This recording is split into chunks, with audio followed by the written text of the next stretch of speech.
Yo, it's switched to on. Hello.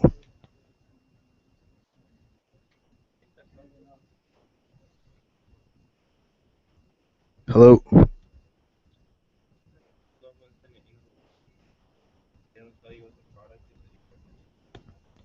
Hello.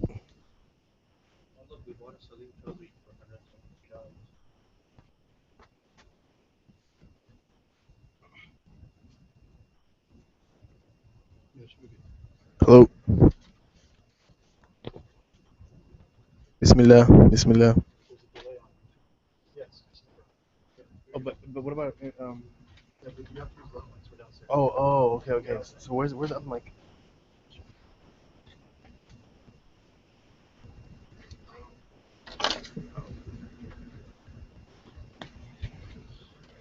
I think there's a woman here too. I think there's a woman downstairs too. Oh,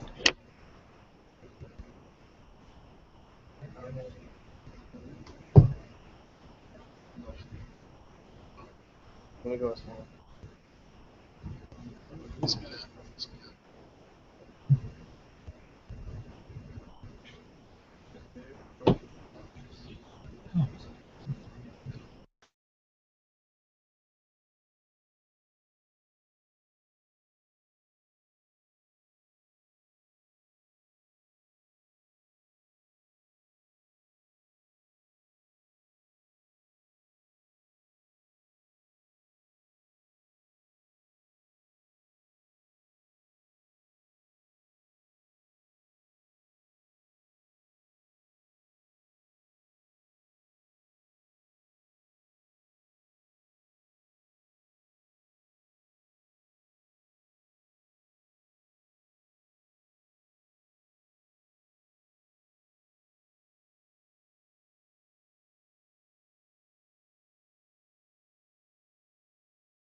has come positively out of that. In addition to that, my actual training that I can say that I have training in is in Islamic studies. I have a master's in Islamic studies, and I have a master's certificate in chaplaincy, and I have many years of experiences working as Muslim chaplain. So I say that as way up front, that when I give answers, there's no fatwa here at all that I'm going to be giving. It's a sense of my impression, what I've heard from my teachers, what I've observed, what I've heard, what I've experienced, and then what I've read, right, from my own research and experience with that.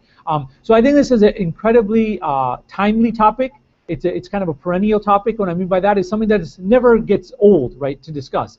There's, but the nature of the way Allah Ta'ala has created things is that there are parents and children in the world, and for those of us that Allah Ta'ala has blessed us with children, it's a tremendous blessing, and it's a tremendous amana as well, a trust, a sacred trust that Allah gives to us. And inshallah, for those of you that are thinking of having children, may Allah bless you with children soon, is that, hopefully you can learn from the experience of our teachers and some of us that have gone through this, and it can be a benefit to you. I'm going to get right into it because I have a lot to cover. And so this, mashallah, the poster that they created has a lot of issues on it. And I can't cover in depth all of those issues, but I will touch as many of them as I can. And inshallah, in the conversation and Q&A, we'll get to go over those. At the end, I have this thing called critical conversations, and then I touch on a lot of these issues. And inshallah, at that point, if people have questions. Now, the way that I do it, with the permission of the organizers, if you have a question about a slide that I'm showing, or that's directly relevant, please raise your hand, and inshallah we can take it. Otherwise, there will be a big Q&A session at the end, inshallah, as well. So to get right into it, we titled this program called Modern Challenges to Islamic Parenting. And the first session that I have, if you can go to the next slide, please, is called Challenges and Opportunities of Youth and Parenting Today. And I think this is very important because I'm going to introduce and set the stage for a lot of things. The next slide, please. So, mashallah, the surah, the ayah that was recited at the beginning, this is just a little more detail of it, and there's two ayat of the Quran in translation here, where we read in Surah Al-Isra, Allah subhanahu wa ta'ala says, "Your Lord has decreed that you worship none but Him, that you show kindness to two parents. If either or both of them attain old age with you, do not even say uff to them, nor rebuke them, but speak to them with kindness and respect, and lower the wing of humility to them out of tenderness, and say, O Lord, have mercy on them, just as they cared for me when I was little." And then the second ayah in Surah Al-Tahrim, Allah subhanahu wa ta'ala says, "O you who believe, save yourself and your family from the hellfire." And I wanted to begin with these because I think they really frame the weightiness of what we have. If you start with the second ayah, Allah Ta'ala is telling us in very unambiguous terms, our responsibility as parents is to save ourselves first and foremost, because every human being is responsible for their own soul, for their nafs, and it's responsible in front of Allah, and then for our family, right? After that, our scholars say that, think of it in terms of a concentric circle. You are in the center of that circle.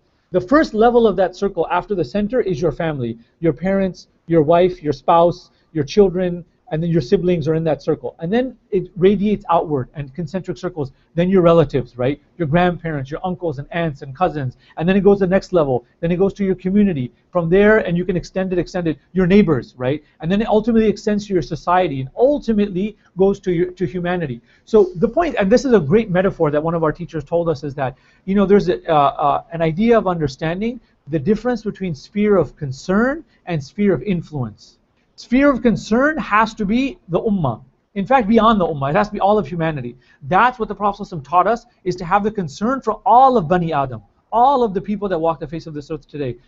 That's at the macro level. When you kind of bring it down at the micro level, the day-to-day, the sphere of influences, I need to understand, this is where aql comes into play, and hikmah, and wisdom. Where can I make a difference? And that's going to be a positive, lasting difference. So first and foremost is to myself, right? I have to rectify my affairs before I can think of saying anything to anyone. After that, I go to my family, and beyond and beyond. You get the point, right? But I think this is very important, especially for youth to understand. People that are activists, mashallah, the nature of youth is that you have a lot of passion and energy, right? And that's a positive thing. That's the way that Allah Ta'ala has created, the stages of our life. And when youth want to go and sort of conquer the problems of the world, whether it's environmental degradation, whether it's the injustice that we have going on geopolitically, whatever, human trafficking, all of the big issues, that are going on in our time, whether it's issues in our own country. You look at the racism that emerged, that we saw, that was brought out from Ferguson, and the issues that I hope people understand, like when I'm referencing these kinds of things, because we need to be aware of what's going on with the current scandal in the NFL, with the endemic problems of domestic violence, right, that are in our society. Like, it's good that people have that passion to solve these problems. We need to understand, you know, what's the hikmah, what's the prophetic methodology on how you make step by step, you know, going towards your goals, right? So I just wanted to put that up front. The second to come to the point is, your Lord has decreed, and this is to young people, that has decreed that you worship none but Him, that you show kindness to your two parents. It doesn't get any, you know, more clear than this, right? Allah Ta'ala is saying this is what He is charging us with as children, right? Regardless of how old your parents are, if they're still alive, you still have that responsibility. It's wajib upon you to treat them with humility, with kindness and love and respect. And so in this first session, I wanted to spend a little bit of time. I'm going to be balancing what I call the generation gap problem between youth and adults. You know, I mean, mashallah, it seems that there's more parents here, there's more adults, but inshallah some more youth will come through as well. And it's very important for them to understand that it's a two-way street. That's kind of my philosophy, how I look at this. Very few problems are typically from one way, right? From one direction only. It's typically a balance or a dynamic between the two. You know, whether it's a 30-40 or a 30-70%, you know, who's responsible, parents or children, there's always two sides to this, typically. Now, to set the stage as well, and then I'm going to get into real kind of the nitty-gritty, is our research shows and our scholars teach us that parents are the first line of comfort and the last line of defense. This is a responsibility of being a parent, is that we have to model good behavior. Children, you know, they say it's a cliche, or it's a proverb in English, is that, you know, actions speak louder than words. And this is very, very true. If you have young children, that there's studies, and I don't have all the data in front of me, but the studies say that, you know, children will, for example, will absorb and remember maybe 10 to 15% of what they read. And then maybe you go up to 20+% of what they hear. And then it goes to 30 to 40% of what they see. And then it goes to 50, 60% of what they experience. And so that's important for us to know. Just to give kids books to read is not enough. Just to lecture them and to give them bayan after bayan is not enough. You're still less than 50% in terms of your effectiveness of what's going to make an impact. You get closer to 50% when you realize that the way they're learning, the way they're intaking information, the way they're processing that information, the way they're remembering that information is by what they observe. Right? And I'm going to come to this again and again. And so your children are going to watch you in the way that you live your life. Okay, and we're going to give you concrete examples of this in a second. Parents must love, nurture, and empower the youth as best as possible. Be fair and just. Give them true love, because many kids are deprived of adults with emotional depth and expressiveness. Now, this is very true in our culture. I'm going to come to this now. I'll give you a little teaser. In the next session, we're going to talk about technology in the age, spirituality in the age of technology. I spent a whole section on that. You know, what is Twitter doing to us? What is Facebook doing to us? What is constantly being connected through your iPhone doing to us, etc., etc. The problem there is, in the world increasingly, it's not only young people, it's adults now as well. Social, real relationships are disintegrating, are breaking apart. They did a study, it came out actually right before the summer, I remember I saw it. There was a study I saw that they said people would rather, I'll just give you a quick teaser of this. Teenagers would rather text someone than call someone, right? They would rather send someone a text to communicate than they would call someone. Now, they brought social psychologists into the conversation. They said, why? Why is that? Because when you talk to someone on the phone, you have to deal with things. I actually have to make polite conversation, right? At the beginning, how are you? How was your day? How have you been doing, etc., etc. Then I have to pay attention to your tone of voice. And I have to pay attention to how you're communicating, and then to how I'm communicating as well. What my tone of voice, am I agitated? Am I anxious? Am I angry? Am I happy? Am I excited? Etc., etc. All of this takes processing power, right? You have to be present, as they say, in that conversation. But for young people today, they would much rather have like long, they would have a half-hour texting back and forth. What's the problem with that? Texting, there's no nonverbal communication, right? Even the written communication, you don't have these other elements of communication, tone of voice, you know what I mean, what's being said, what's not being said. You lose a lot in the text. What it shows you is that they're becoming less and less inclined toward or fearful of actual human-to-human interaction, right? Now, there used to be a time when people say, I don't want to talk on the phone, can we sit down and talk about it? right? Like I'd rather have face to face. You sit across, let's have a cup of chai and work out this problem. I'm going through something, you're going through something. You know, when you have that connection, a human connection, that's optimal, right?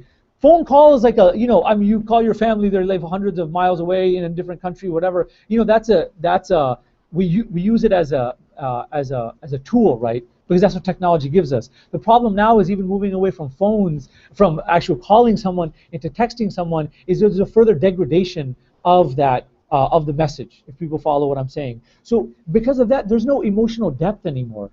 You know, people are losing this. Our society is losing this. And please don't get me wrong. I'm not just saying this is bashing. I mean, I'm an American Muslim. I grew up here. This is my country. This is how I was socialized in many ways, for better or worse, right? I mean, you have to take the good with the bad and when you're self-critical, right? And so, you know, I say that I'm not just bashing this is all endemic in our culture. A lot of it is coming out of our society. But now this is a global culture, right? American monoculture is broadcast all over the world. You go, doesn't matter where you go to anywhere, go to the Muslim world, and you see the same issues with young people, right? That we're talking about here. Maybe it's just not as immediate there as it is here, but I mean, now we live in an instantaneously globalized world where trends are flowing from here to there, and it's just becoming all enveloping. It's not like, oh, it's much better and you pick a Muslim country, fill in the blank, and it's better there than it is here. No, khalas, it's basically across the board the same. Maybe there's some positive things that are still retained there that are not here. So I'm spending a lot of time setting the stage on this. So keep that in mind. Children are craving, like literally at that age when they're 5, 10, 15, 18, they're craving love. Why do they go out seeking it online? They're going out to like Twitter and Facebook and like WhatsApp and GroupMe and all of this stuff because they're not getting it from their family, right? Now, youth has its own kind of madness, right? They say Sayyidina Ali radiallahu anhu said that youth is a type, shabab is a type of majnoon, it's a type of craziness as itself, right? And there's interesting, you know, there's hormonally you're going through all these changes, you know, when you get post-pubescent, etc., etc. That's just the way Allah Ta'ala creates things, right? You can get passions are felt very strongly, like emotions in terms of happiness and sadness and anger. You know, it's sort of like, you know, if this is the normal, you know, is the default level, right? That for young people, teenagers, 15-year-olds, it's like this, it's like super intense. For 18-year-olds, 20-year-olds, like everything you feel so much more intensely. They're looking for this, they're craving it. That's the way Allah Ta'ala made it. If they're not getting that love and empathy and attention from home, I'm not saying this to scare you, I'm just sort of putting it out there. You can pretty much rest assured they're going to seek it elsewhere. And elsewhere is not always a good, positive, healthy place, right? Elsewhere means it can be in the avenues of fitna, that they're seeking that validation, seeking their voice being heard, etc., etc. So I'm going to get to this as well. Now, these 3 hadith I love, that talk about this topic is Imam Tirmidhi rahmatullahi alayhi records the hadith and narrates it that there is no better gift a parent can give his child than good manners. Now, why is this important? Alhamdulillah, thumma alhamdulillah, I had the blessing and opportunity to grow up in a community that was full of a lot of really hardworking immigrant parents that came from, you know, South Asia, that came from the Middle East, that came from parts of the Muslim world, that came as professionals, that worked very hard to get here, to make it, right? And what do you do when you're an immigrant, sort of the success story, you know, and this is not just our culture, right? You find this in other immigrant communities as well, the narrative, right? Work really hard, education is what you privilege, is your route to social mobility. It's your route to socioeconomic mobility. You study hard, you'll get to a good school, you'll get a good degree, you'll get a good job, you'll be a respectable person, you'll find a good marriage partner, and then life will be okay. Right now, I'm just basically summarizing what many of us have probably heard since we were young people, right through our life. Now, I'm not saying that that's a bad narrative because people came, experienced it, and that's what they found. But the problem is if that's where you limit it, that your self-worth and your value is what college you go to, how good your SAT scores are, what degree you get, and then what job you get. If you go to Harvard, Princeton, Yale, you go to like NYU, you go to Rutgers, you go to these schools, you get a job in finance, you go to law school, you go to med school, you become a pharmacist, you become an accountant. If that's the extent of a parent's attention and love and devotion to their children, is that's all you're teaching them, then we have a problem, right? You're doing a disservice. You're doing a disservice as per the words of Rasulullah sallallahu alaihi wasallam. There is no greater gift that you can give to your children than good akhlaq, doing their tarbiyah, right? I'm not saying don't motivate and inspire and teach your children to aim high, to have himmah, to go to, you know, become competent and professional and to get these degrees, but it's all about priorities, right? That's what we have to understand. It's about how you prioritize these things. I see too many kids, and I'm not saying this to bash the Ivy League, because I'm a product of the Ivy League. I studied in the Ivy League. I work in the Ivy League. But when you're in a place long enough, you get an opportunity to see the good and the bad and the ugly, and you can critique it. And the problem is, a lot of Muslims that are in these environments, and a lot of young people for that matter, that's what they think of, right?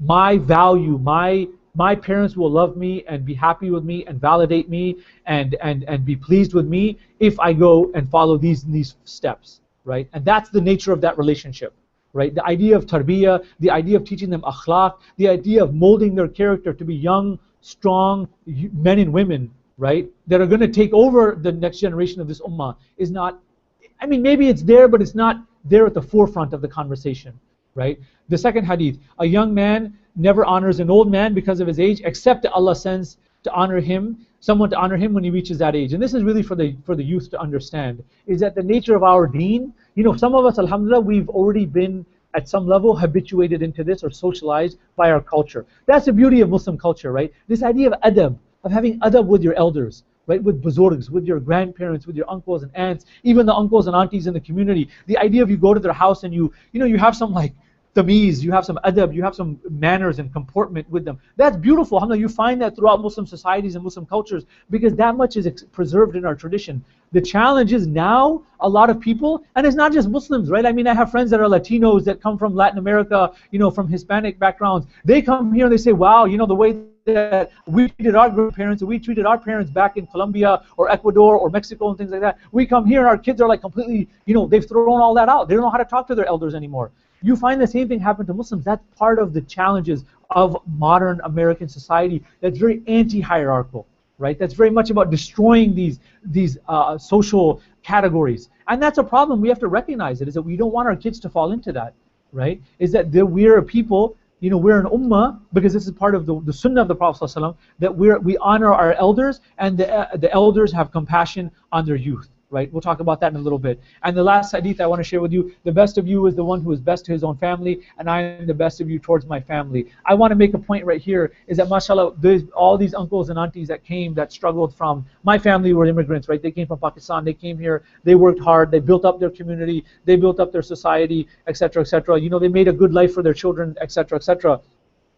But what happens is that, while you're off working really hard to make money, to give your family money, to give them means, some of the people that made the masajid, and the masajid that we're sitting in, that we're praying Jummah in, and all of these places, many of these masajid are because of the 20, 30, 40 years of hard work of our elders. And we need to recognize that, right? But while many people are out there doing that, taking care of the dunya's problems, right? The community's problems, is they're neglecting their family, right? And what happens is when you neglect your family, yes, you can be doing all of this for the community, etc., etc. But if you're not taking care of your own household, and many, I'm sure you've heard criticisms of this from other types of Muslim groups as well, is you're out there doing dawah, to the rest of the world, saving all the world's problems, but your own house is falling apart, right? The husband and wife don't have understanding. The husband and wife are fighting and arguing. There's domestic disturbances, domestic turbulence. The children don't respect the parents. The children are alienated and neglected. These are the challenges, right? So when I read this hadith that our teacher teaches, the best of you is the one who is best to his own family. They say this is an expression in English, charity begins at home. You want to give sadaqah and do all this great work saving the world, the best thing that you can do is to take care of your family. And there's a beautiful quote from Mufti Ismail Menk. If people know who Mufti Menk is, he's a very famous da'i right now. He lives in Africa. And mashallah, I follow him on Twitter. He's an amazing guy. I watch his YouTube videos and stuff like that. Very inspiring person. Mufti Menk has this great quote. He says, I have never regretted spending time with my children. There's times that there's things that you do that you look back and you say, was that a good use of my time? Should I have used, I did 3 hours of something. Maybe if I cut that in half, I could have done something else. He says, I've never once regretted spending time with my children. By spending time with your children, think of the investment that you're doing. From a dunyawi point of view, you're investing your time as a parent into the tarbiyah, molding of your children. From the selfish point of view, is that you're thinking I get enjoyment. You should get enjoyment from being with your children, right? They say the children should be the coolness of your eyes, right? Spend time with them. Don't think, oh wow, now I have to do family time. Right? Some people say, oh, I'd rather go hang out with my friends. I have to go home to family time right now. No, the opportunity that you have with your children, trust me, the older you get, the older they're going to, they're going to leave SubhanAllah. For some people that have older, I tell a lot of personal stories. Inshallah, my family doesn't mind this, right? Alhamdulillah, thumma alhamdulillah, we were just blessed with a new baby a few months ago, right? Another baby son. His name is Luqman. Please make dua for my family. I have an older son, he's 10 years old. So, I went to the attic and I opened the box.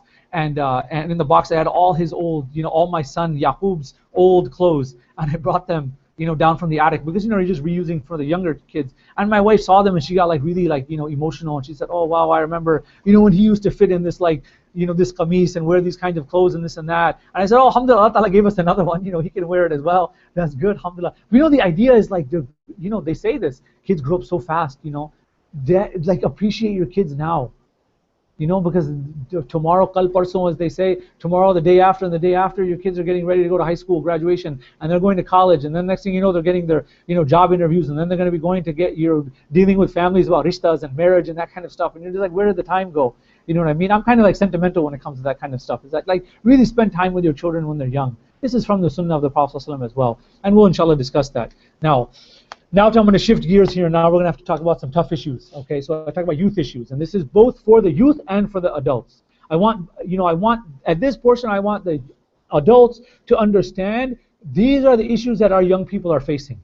Because I work as a college chaplain, I work day to day with 18 and 22-year-olds.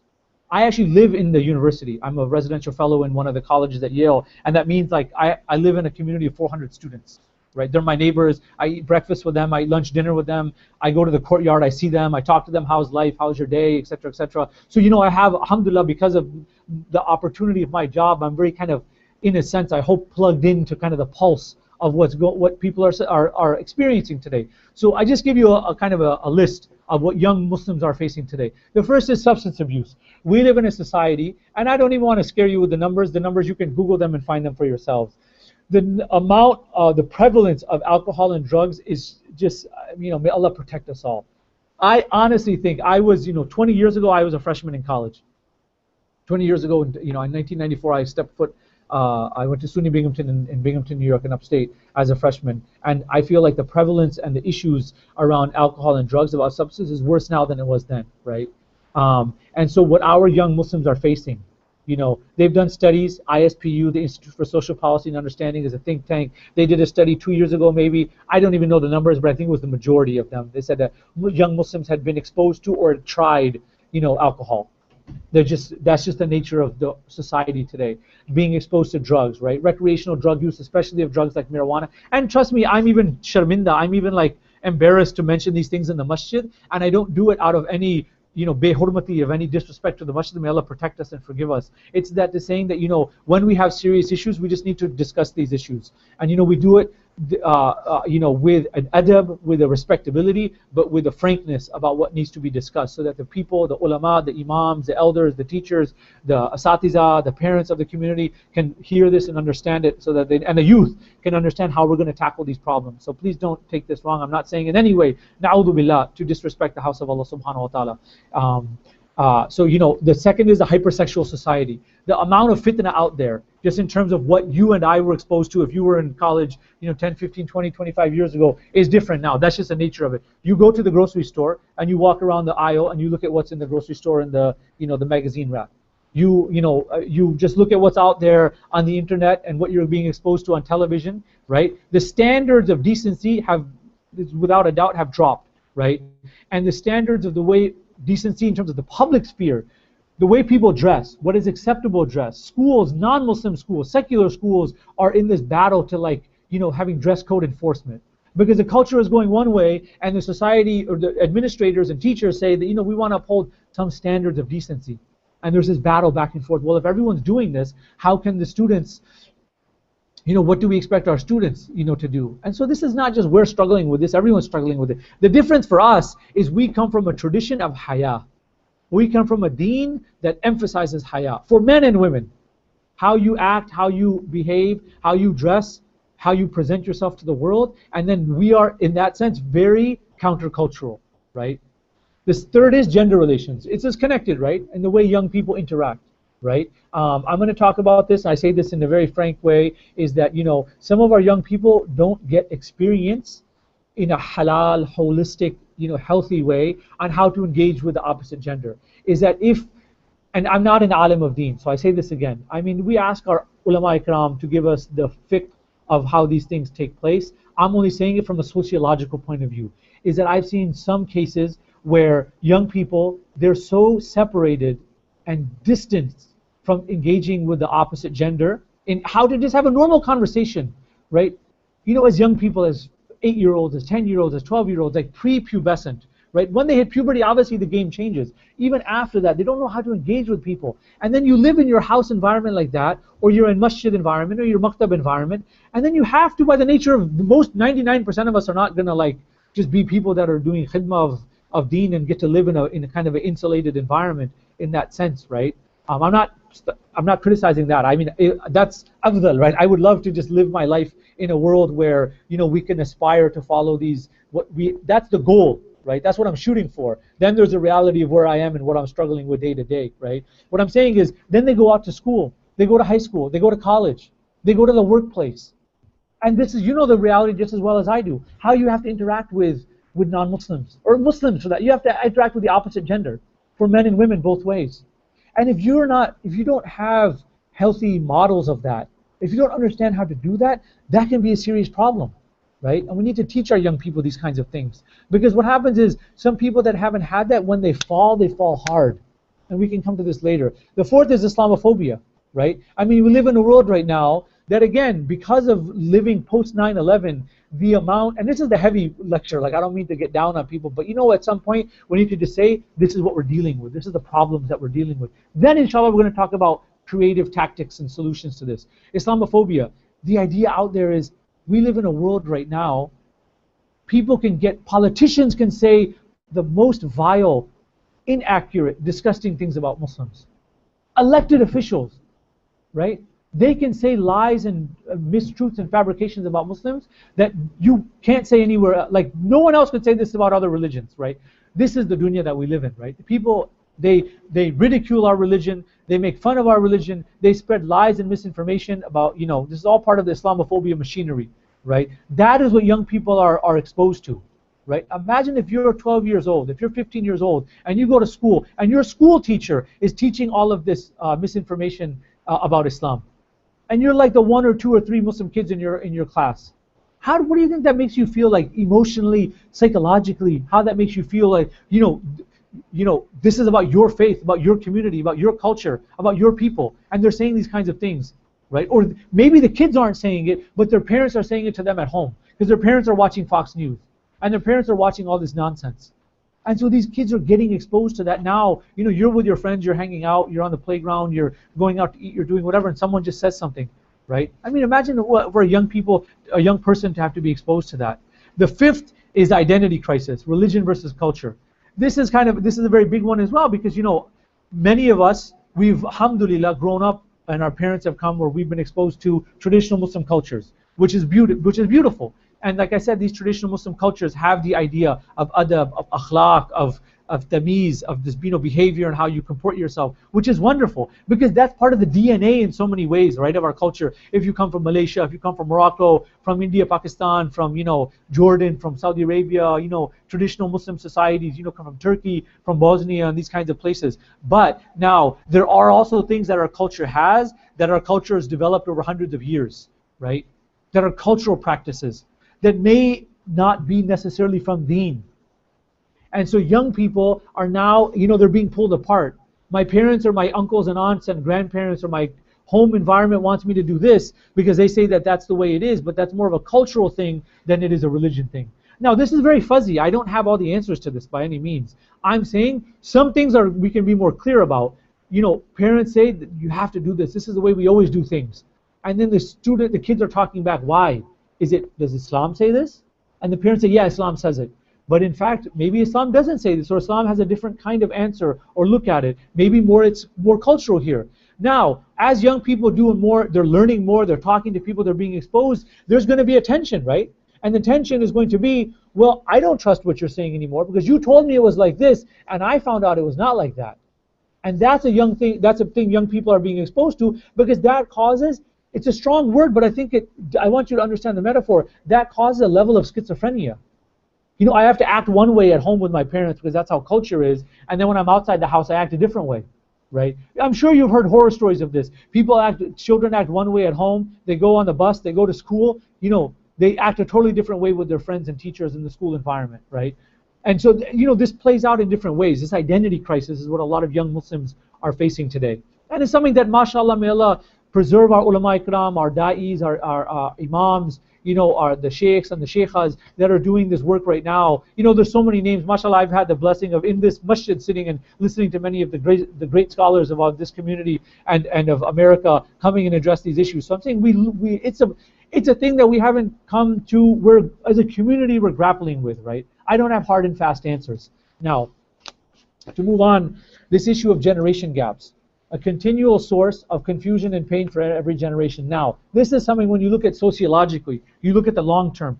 Every generation has felt, right? The older people think like, oh, back in our day it was like this, and the young people say, oh, why are you saying this? Why is it like that? Why are you making our life difficult? It doesn't matter. You go back 100 years ago. That generation of your great grandparents, they said it to the generation before them. There was a generation gap. What I'm saying is, it's not just because our parents or you and I, we moved from Pakistan, India, Saudi Arabia, Morocco, or Turkey to America, and all of a sudden now this is an American problem. No, this is like a generational problem that's been there. It's a part of human society. Yes, you can argue it's a little more pronounced, it's a little tougher, the edges are sharper here, because this society is like falling very quickly in terms of, right, like socially this society is breaking apart and disintegrating faster, and there's a lot of reasons for that, right? So yeah, you can say it's accelerated here, but it's not that the generation gap wasn't there before, right? The problem is the elders and youth don't understand one another because of different experiences, opinions, and behavior, right? Obviously, your parents' generation and your generation, they grew up in a different time. They have different experiences. Young people today, they are growing up in a post 9/11 world. You grew up and were a young person, were a teenager, and were a college student, all of this before 9/11. That itself is a game changer. And you can see, now you can fill in the blanks with a lot of this. A lack of communication between generations because of different perspectives, preferences, and expectations. Whether we like it or not, the reality is the world is changing. The world is changing in terms of social dynamics. The world is changing in terms of political realities. The world is changing in terms of social realities. And the thing is, we need to understand we can't just be frozen, right, in time. And I'm very careful about what I say with this is that, of course, we are traditionalists. We look back to the Salaf al-Salihin. We look back to the best of times, which is the generation of the Sahaba, the Tabi'in, and the Taba Tabi'in, as our model, right, of what we aspire to. These are the people that we aspire to. That's the goal, right? We have to be people of himmah, that we look to that. The role of the ulama is that they look back, they look at where we are today and what that generation was, and they try to make the connections and draw a link between them. How can we be people in the present that are still connected to the past? Right? That's the challenge. I'm saying this is an ongoing project, as we would say, right? The ulama of South Asia are dealing with this because the reality of on the ground of what's happening in India, Pakistan today is different than what's happening in New Jersey and New York, right? It's different than what's happening in Istanbul. It's different than what's happening in Makkah and Medina. It's different than what's happening in Kuala Lumpur. That's just the reality of the world, right? Of generations and of times and places. That, I think we need to understand the dynamism that needs to be present. Amidst all this confusion and conflict, including the self-righteousness, there are generations and generalizations and injustice, right? The takeaway for this slide is the bottom. Elders assume they know everything, and the youth assume elders know nothing. Don't know anything, right? To me, all of my research and experience has shown me, this is like you interview both groups, and this is what they think. Elders think, because I'm Desi, I use a lot of Desi expressions, right? They say, this is mostly a South Asian crowd, right? So they say, "Bachon ko kya pata?" Like these young people, they don't know anything. Leave it up to us. We're more experienced. We know what we're talking about, right? That's a common attitude. And the youth assume elders don't know anything. Inko kya pata hai? They don't know about the dunya. They don't know about the world. They don't know about what it's like to be a 16-year-old kid in high school. They don't know what it's like to be a junior in college and to have to deal with this kind of stuff. They don't know what it's like to be a 25-year-old, lawyer, right? That's just passing the bar exam, trying to make it in, the legal profession, etc., etc. And how these challenges are. And because both sides are stuck in like their own perspectives, you see them, they're talking past each other. And so I just want to say these are all part of the generation gap. Now, we look back to the best of generations, the prophetic perspective of Rasulullah sallallahu alaihi wasallam. Rasulullah sallallahu alaihi wasallam emphasized recognizing the generation gap and that it must be bridged. This was the beauty of the power, right, of Rasulullah sallallahu alaihi wasallam, is that he understood these as the most intelligent of people. And I mean, we have, well, our teachers can go talk to us at length about this. Many of the early Sahaba were youth, right? Many of the early Sahaba were, you look at Hazrat Ali radiallahu anh, you look at Musab ibn Umair radiallahu anh, Anas ibn Malik radiallahu anh, Abdullah ibn Abbas, Abdullah ibn Masud, many of these great, right? Mu'adh ibn Jabal radiallahu anh. Many of these Sahaba were young people, and they had the energy and the vitality and dynamism of youth. The Prophet ﷺ was brilliant and was so caring and empathetic that he reached out to them and he said, I'm going to mobilize these young people.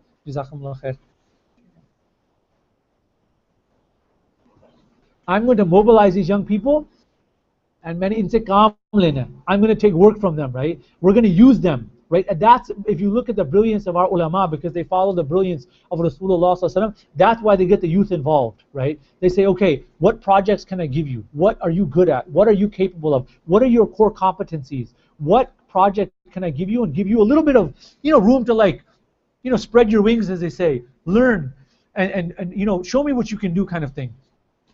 His brilliance was maintaining the perfect balance between respecting the wisdom and the experience of the elders and appreciating the dynamism and the insight of the youth. Young people see things that maybe you and I aren't seeing as older people, right? So the ideal harmonious balance is young people come to their elders for advice and experience, and elders look at the young people and say, you know what, you get the pulse of what's going on out there, maybe that we don't. And you have a way of looking and thinking about these issues that maybe we don't. Right, so there has to be, inshallah, a two-way, kind of harmonious relationship there. And one beautiful example that I use, and I just share it, is that of the Hazrat Musab ibn Umair radiallahu anhu going to Medina as a da'i. Many people have heard the story. I love this story. I can't do justice to the profundity of the story, except I'll share it very briefly. Inshallah, they say when you talk about righteous people, about the salihin, there's barakah in that as well, and it strengthens our hearts. Is that Musab ibn Umair radiallahu anhu was a young man. He was a very handsome man. He was he was said to be one of the richest, one of the most handsome, and one of the most socially well regarded. Right, like he had status in Meccan society. And there's many things that are said about him. They say that every day he would wear a new libas, a new outfit. They say his itr was so powerful, was so expensive, that when they said that you could tell when he had walked down the street because the effect of his itr was still present, right? They said that he was handsome. All the young women wanted to marry him. This is as a teenager. You know what I mean? Like he was basically, in our terms, was like a superstar, like a celebrity, right, in his society. And we understand this is the nature of human societies as well, is that every society everywhere had people that people look up to. They're like, oh wow, they're rich, they're powerful, they're handsome, they're beautiful, they're attractive, they have charisma, etc., etc. This is the story of Musab ibn Umair before he becomes to deen, right? Then there's a beautiful story how he goes and approaches or is invited by the dawah of Rasulullah sallallahu alaihi wasallam. He accepts Islam. When he accepts Islam, his mother was a very rich woman. She was a very powerful but very strong and stubborn woman. She basically cut him out, right? And she abused him and cut him out. And literally they say that she tied him up in her house to prevent him from going to Darul-Arqam to see the Prophet sallallahu alaihi wasallam, right? I mean, literally, physically preventing him from going to see there. Musab ibn Umair basically escapes. He comes to the Prophet ﷺ and he gives up dunya, right? I mean, he gives up dunya. They say that the Sahaba, when he would come into the majlis, when he would come into the gathering, some of the Sahaba would begin to put their heads down and begin to cry. And they didn't cry because of how pathetic he was, right? This is a man that literally wore the best, wore the Armani of his time, and now he's wearing two pieces of cloth, right? They cried because they said this man gave up dunya for akhirah. He gave up dunya for the Prophet ﷺ, to please Allah subhanahu wa ta'ala, to come to be in the suhbah of the Prophet ﷺ. Why am I saying this? Musab ibn Umair had it all and gave everything up, and the Prophet ﷺ saw he had the insight to recognize the value of Musab ibn Umair because of his charisma, because of his intelligence, and he said, I'm going to choose you to go do dawah in Medina, in Yathrib at that time, before he was going to make hijrah. So they said that he went and he did dawah and tabligh in Yathrib before the Prophet ﷺ made hijrah.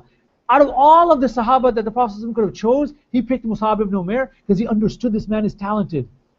And he said they said that it wasn't long before all of the households of Medina had heard of the Prophet ﷺ and of the dawah of Islam. So when the Prophet ﷺ, this is the end of the story. I mean, there's many other parts of the story, but our purpose is when the Prophet ﷺ finally made hijrah with Abu Bakr as-Siddiq radiallahu anhu, when he was in Medina, and all of the chiefs, all of the important people of Medina came to give salam and to greet the Prophet ﷺ. Hazrat Abu Bakr as-Siddiq is sitting on one side, and Musab ibn Umair radiallahu anhu is sitting on the other side. And when anyone would come forward, Musab ibn Umair would whisper into the ears of the Prophet ﷺ, this is so-and-so, Fulan ibn Fulan. He is the chief of this tribe. He is an important businessman. He's an important social leader. He is this, he is that. Why? Because Hazrat Musab understood the dynamics of that society. And the Prophet ﷺ was taking mashwara with him, was consulting him to help me understand the new environment that I'm in. I mean, if that doesn't say, what else can we look to, right? SubhanAllah. One other thing is, don't relegate youth to menial tasks. One of the beautiful things about this masjid that I've noticed, the years that I've been coming here, is that, there is a beauty and appreciation for the young people and involving them into the affairs of the masjid. And may Allah give you tawfiq and accept all of that and continue to give you barakah into doing these work. And don't just tell young people, go clean the garbage or throw the garbage out, or go plow the snow. Now, I will get to that. There's a value of that as well. Young people need to learn hard work. We have a lot of princes and princesses out there that they walk around they're like spoiled kids and they haven't done any hard work in their lives, right? You should be mowing the lawn, taking out the trash, shoveling the snow. When you have to do a masjid cleanup project, you should be doing all of those things. Go into your neighborhood and go, do a community cleanup project, because that's part of your tarbiyah. But I'm saying if that's all you're making your young people do, you're not getting the most out of them, right? Now, okay, so this is the last slide, inshallah, then we'll take a break. Avenues of respectability. Inshallah, in 5 more minutes we'll wrap this up. We want two-way mutual respect based on decent behavior. Those worthy of respect were respected because morality was valued. The problem today is a lot of elders feel that we're not being respected. We do all this work, we did all this groundwork, and the young people aren't respecting us. They're not acknowledging us. The interesting thing is it goes both ways. Young people say, oh, elders don't respect us. Excuse me, they don't take us seriously. Right? We want to do things, we have ideas, they're not empowering us. This, honestly, if you want to take away one of the key things from this slide, the name of the game in today's society, because I'm fortunate to be at a place like Yale, and I understand the language and the mentality and the discourse of how they are shaping the leaders of tomorrow. Right? These are the kids that are all going to go, whether for better or worse, right? Because you can go good or you can go bad, right? You can go to the light side or the dark side. Right, is that these are the kids that are going to take over Wall Street. They're going to McKinsey and Deloitte and Goldman Sachs, right, and they're UBS, and they're getting these jobs, and in 10, 15, 20 years, they're going to rise up through the ladder, and they're going to be the ones that are making a lot of money, and they're going to be the ones that are going to be supporting the masajid. These are the guys that are becoming software engineers now. They're going to work their way up through Google and through whatever, like Facebook, and work their way up to become social tech entrepreneurs, right? These are the people that are going to go on become doing legal scholars and physicians and scientists and that kind of stuff. Is if we don't recognize and empower them now to bring them into the masjid and get them involved with the affairs of the masjid, rest assured, the nature of the dunya is so seductive, the dunya is so attractive, the dunya is so tempting. They're going to say, my talents, my ambitions, my opportunity, the opportunities are out there. I'll take my time, I'll take my, competency, I'll take my skills, and I'll go give it to the dunya. The dunya is waiting for it. They want it. They'll be like, you want to be a hotshot, a hotshot straight out of law school in the firm and work hard, work 80-hour, 90-hour weeks and work your way up. You want to be a hotshot in finance and consulting. You want to be some guy that's doing all the work, working your way up through residency, through fellowship, or whatever it is, and you work your way to make a name for yourself in your field. The dunya will take it.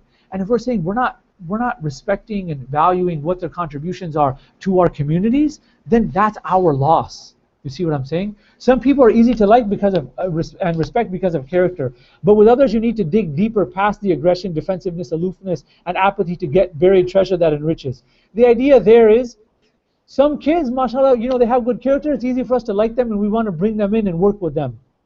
And this is for children, right? I mean, a lot of what I'm talking about is like, inshallah, you can see I'm talking at multiple levels. I'm talking as parents, I'm talking as community leaders, I'm talking as board members of the masajid, board members of non-profit organizations, etc., etc. Youth seem at odds with elders, and every era has its own challenges, right? We just have to understand, like, nobody, our ulama, our teachers, our imams used to tell us, like, look at whose house is safe today. Even the houses, some of our imams and some of our sheikhs and sheikhas, they have problems in their houses. Some of our teachers say that, we all want a mashallah child. Mashallah child is, mashallah, they're hafiz of Quran. Mashallah, they're studying deen seriously. Mashallah, they're going to the best colleges. Mashallah, they never make any mistakes. Mashallah, they never do anything wrong. Mashallah, they're going to be the perfect, son and daughter. They are the perfect son and daughter. They're going to be the perfect husband or, wife for someone. That we understand the mashallah child doesn't exist. Why do we say this? Because Allah subhanahu wa ta'ala says in Quran al-Kareem, even the Anbiya alayhi salatu wasalam had difficulties with their children. Because we're at the end of time, I'm not going to go into this, but look at the challenges of Nuh alayhi salam. Look at the challenges of Yaqub alayhi salam. Right? Look at the challenges, family politics, between parents and children and between siblings of Yusuf alayhi salam. Right? Look at this. We don't have to look any further than even our Anbiya alayhi salatu wassalam in the book of Allah to understand the nature of human life is that it's of challenge and struggle. The best thing we can do is how we manage it to the best of our abilities. Right? Inshallah, I think we'll take a break here. I have a lot of information on the slides. I hope the people that have been following along and following slides, I can make this available for people as well. I think this is a good place to take a break. And I'll let Hafiz Umar tell us how long the break is, inshallah. Jazakallah khair. Brother Robadio laid a lot of groundwork for what's coming today. I hope you guys found that interesting to say and invite your friends to come.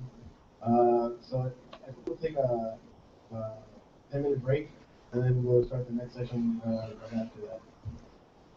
Assalamu alaikum.